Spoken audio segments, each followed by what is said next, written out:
I I feel like messaging on the economy isn't enough. And here's what I mean by that. James Carville said that the economy's stupid. When Democrats have a good economy, they still lose.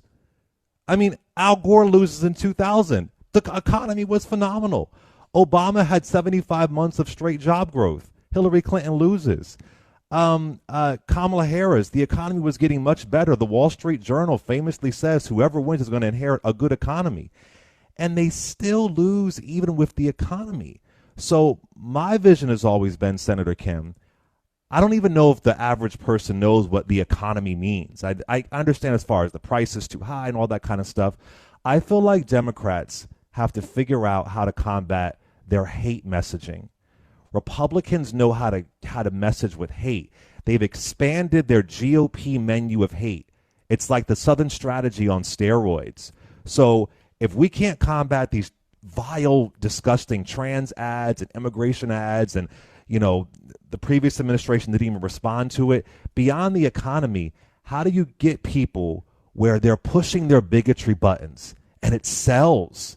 I think that's the heart. I know that may sound harsh, but even some black folks fell for it. Oh, these Yeah. trans folks, these immigrants. I mean, this is working, even when they destroy the economy every single time. So, how do y'all combat GOP hate messaging? Yeah.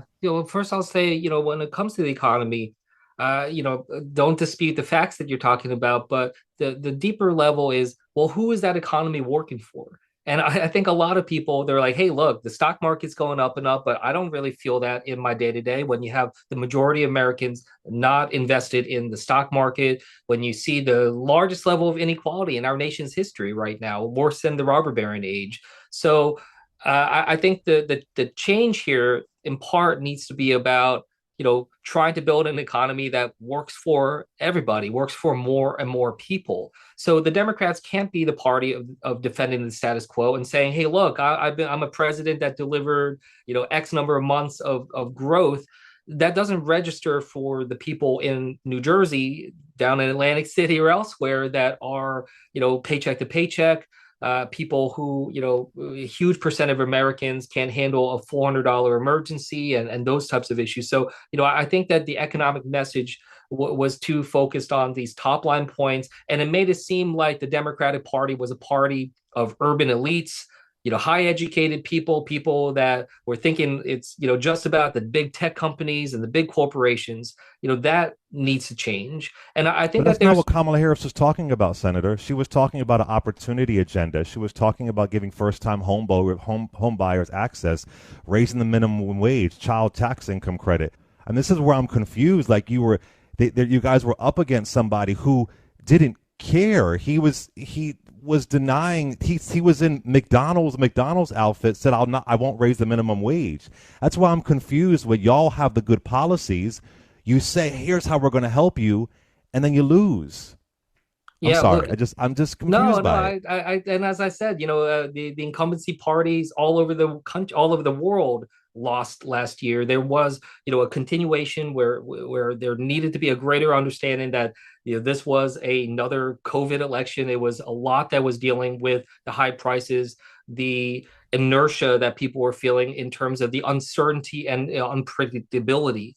And so, we're still grappling with that. Now the question is what comes next. I think we very much saw that, again, the messaging that we had of we got to protect our democracy, things like that. It was interpreted by some people that I talked to as saying, we're the party that's trying to protect things as they are now. Donald Trump's trying to change it. And even right now, while Trump is continuing to, gut our government and take these types of actions, we should not criticize that solely in a way that can be interpreted as like we're just trying to protect government for how it is now.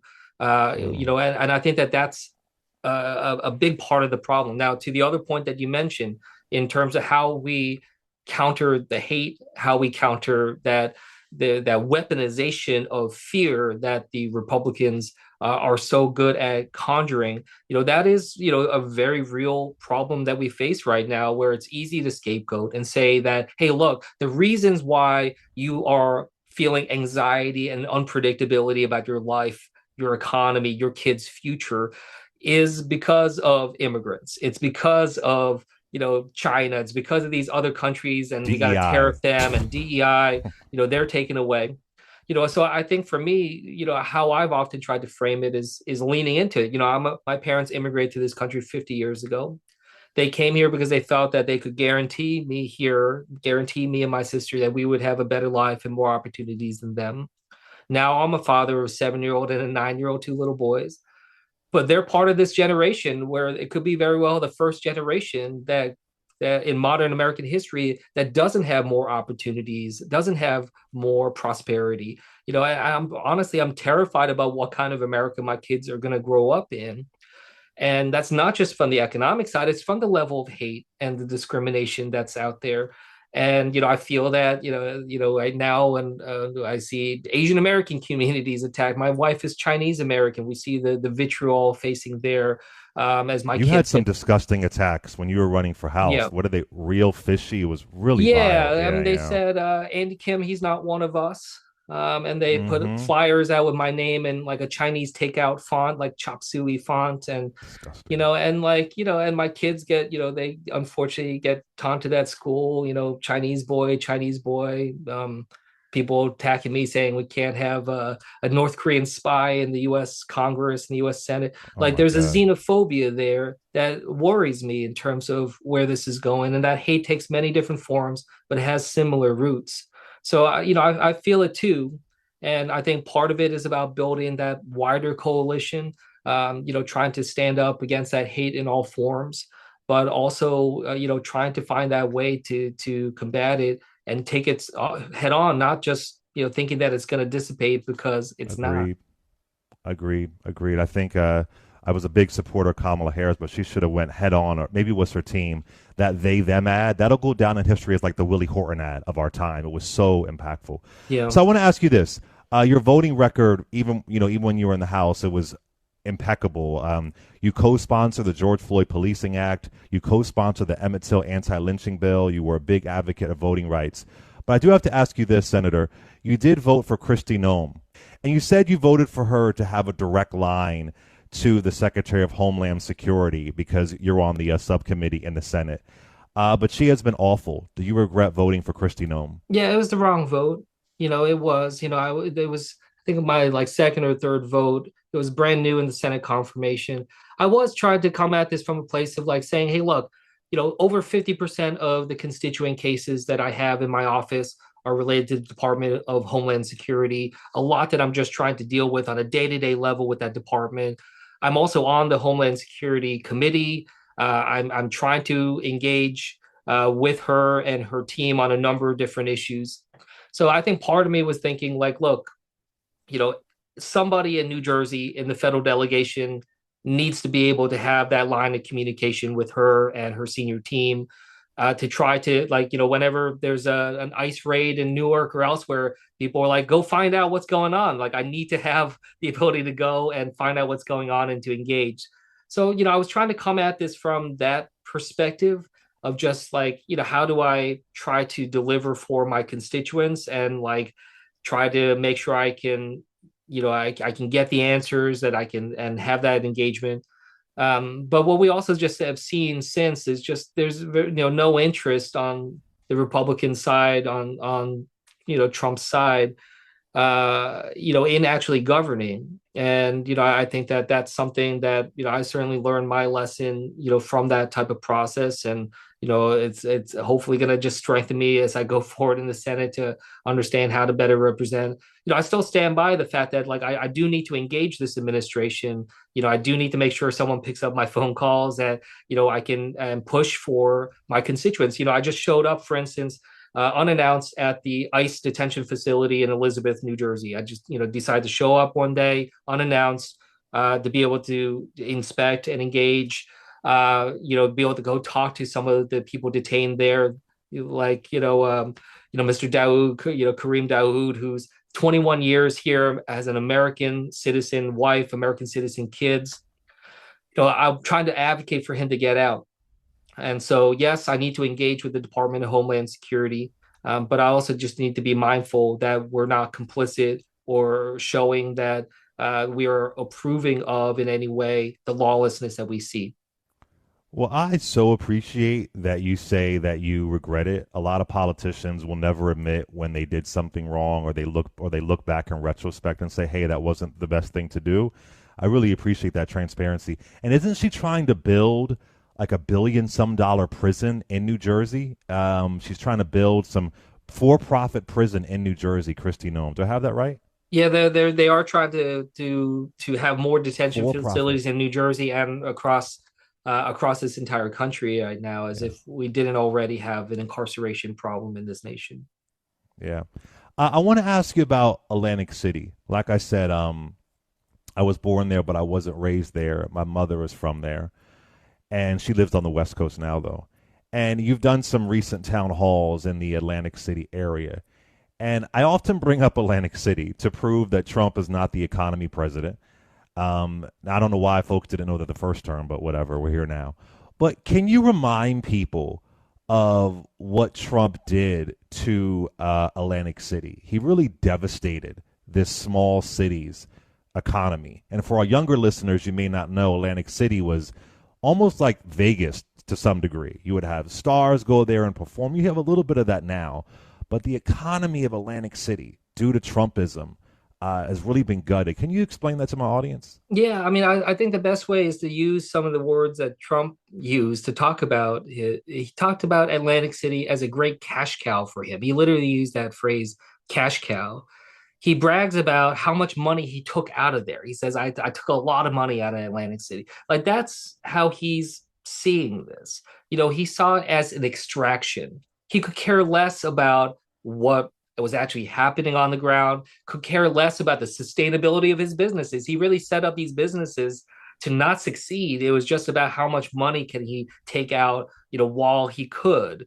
And I mean, like even my kid's piano teacher still to this day, gripes about how he wasn't paid by Donald Trump for a performance that he did a long time back. Like he has Wow. affected on so many different levels. Union workers, builders, constructors, construction workers, and people who worked at the casino, just the local economy. He could care less about that.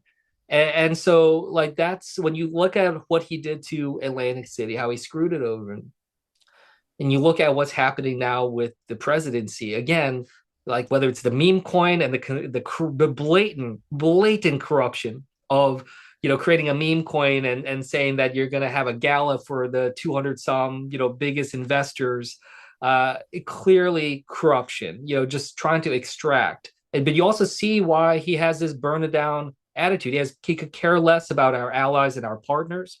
He could care less about them and that's why he's putting tariffs on them, whether going after Canada or others. Is he's just thinking about this mentality of what can I gain from this all, not interested in what America looks like after his presidency in 4 years. And so I think there is a lot. I'm glad you raised this. I think there is a lot you can learn about how Donald Trump operates based off of the the what he had done in Atlantic City and the graft that we saw unfolding there. Much of my audience, they call in on these airwaves, and they are concerned that we're not going to have legit elections again because of what Trump said. Him saying you won't have to vote again, him talking about 2028. A lot of them are concerned that even the midterms, that it's not going to be legit at all.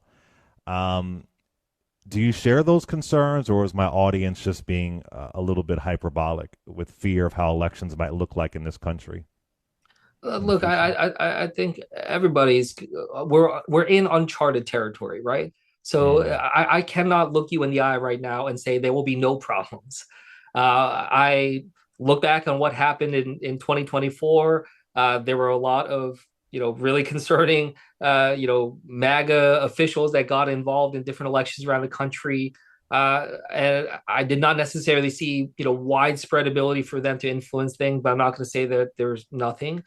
But I think again we channel that into what comes next. Like in New Jersey, if we're concerned about that, then make sure we get out and vote for this election for who's governor, because whoever's governor is going yes. to appoint the Secretary of State that will oversee our elections in New Jersey. And Mm. I can tell you, I have real concerns about just the delta between where the Republicans and the Democrats are when it comes to election security. So if that's a concern to you, like channel that, get engaged in that type of effort, or people can step up and be poll workers, do other things that can try to make sure that we have somebody there, keeping an eye on how things are going, not ceding that ground. I'll just end by this. Like I've often said, like I believe that the opposite of democracy is apathy. It's when people just give up. And so if people are feeling it, I feel the anxiety too right now. I'm channeling that into my work, like my job as a senator, it's because I'm a dad worried about my kid's future, right? All of us need to find a way. It doesn't mean everyone runs for office or becomes mayor, but about getting engaged, paying attention. So like that's what I just urge people, a lot of concerns people have out there. But we need to think about, well, what do we do with those feelings? What do we do with those emotions? And that's what's on the line right now.